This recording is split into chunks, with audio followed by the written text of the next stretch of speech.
అంటే ముఖ్యమంత్రి అట్లా మాట్లాడడం ఏమనుకోవచ్చు? కారణం ఏమనుకోవచ్చు? ఒకవైపు ఉద్యోగాలు రావట్లేరో కుర్రో మర్రో అంటూ మీరు ధర్నాలు చేస్తా ఉంటే, ఇంకోవైపు 70,000 ఉద్యోగాలు ఇచ్చినాం దమ్ముంటే ఎక్కడికొస్తారో రండి అంటే సవాల్‌కి స్వీకరిస్తారా అంటూ, రాజీనామా చేస్తా ఇవ్వకపోతే అని అంటూ మరి ఎట్లా చూడొచ్చు? అశోక్ నగర్‌కొచ్చి ముఖ్యమంత్రి ఏమన్నా హామీ ఇస్తారనుకోవచ్చా? సిగ్గులేని ముఖ్యమంత్రి గారు, మీకు సిగ్గులేదేమో నిజంగా.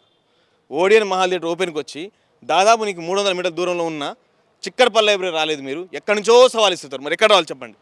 ఎక్కడికైనా వస్తాం. నువ్వు సభ పెట్టు మేము వస్తాం, లేకపోతే మమ్మల్ని పిలువు ఆహ్వానించు మేము వస్తాం. లెక్కలతో సహా బరాబర్ శ్వేతాపత్రం రిలీజ్ చేస్తాం. ఇలా మాయమాటలు చెప్పి గాడలు చేసి ఇలా మా తల్లిదండ్రుల నుంచి ఓటు పొందే మార్గాలు మాట్లాడుతున్నారు.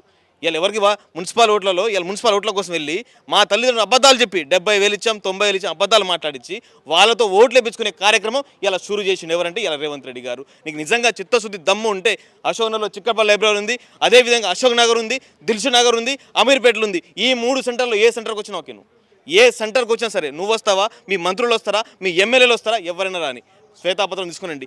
ఎప్పుడు వచ్చిన నోటిఫికేషన్ గతంలో 2023లో వచ్చిందా? మీ గవర్నమెంట్ వచ్చిన తర్వాత వచ్చినాయా?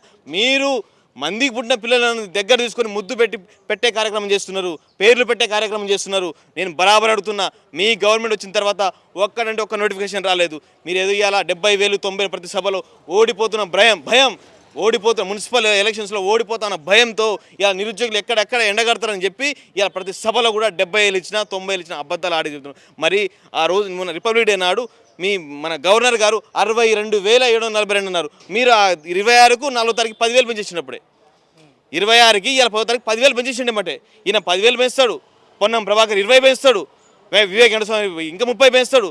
అంటే మొత్తానికి మొన్న పిసిసి గౌడ్ గారు టీపీసీసీ గౌడ్ మహేష్ కుమార్ గౌడ్ 2 లక్షల ఉద్యోగాలు అయిపోయినాయని చెప్పేసి అన్నాడు. ఇంకా రామ్ అని చెప్పేసి వేలం పాటిస్తారు, లడ్డు వేలం పాట పాడుతుర్రు.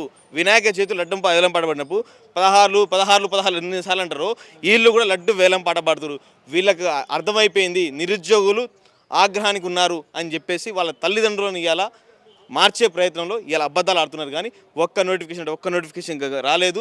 మీకు దమ్ముంటే చిత్తశుద్ధి ఉంటే అశోక్ నగర్ ఉంది, చిక్కడపల్లి లైబ్రరీ ఉంది, దిల్సు నగర్ ఉంది, అమీర్పేట ఉంది. ఏ సెంటర్కి వచ్చైనా మేము ఇచ్చినాం చెప్పుకోండి, మేము అక్కడికి వస్తాం బరాబర్. మీ లెక్కలు కూడా మేము చూపెడతాం.